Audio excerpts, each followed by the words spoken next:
Director V I Anand. Hits and flops, all movies list. 1. Hrudayam Ekkadunnadi. ఈ movie 2014లో release అయింది. Movie flop. 2. Appuchi Gramam, Tamil movie. ఈ movie 2014లో రిలీజ్ అయింది. Movie average.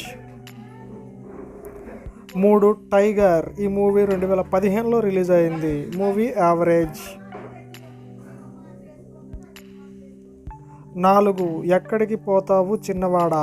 ఈ మూవీ 2016లో రిలీజ్ అయింది. Movie blockbuster. 5. Okka Kshanam. ఈ మూవీ 2017లో రిలీజ్ అయింది. Movie average.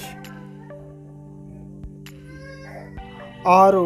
డిస్కో రాజా. ఈ మూవీ 2020లో రిలీజ్ అయింది. Movie flop. 7. ఊరు పేరు భైరవకోన. ఈ మూవీ ఈ నెల 16న రిలీజ్ కానున్నది.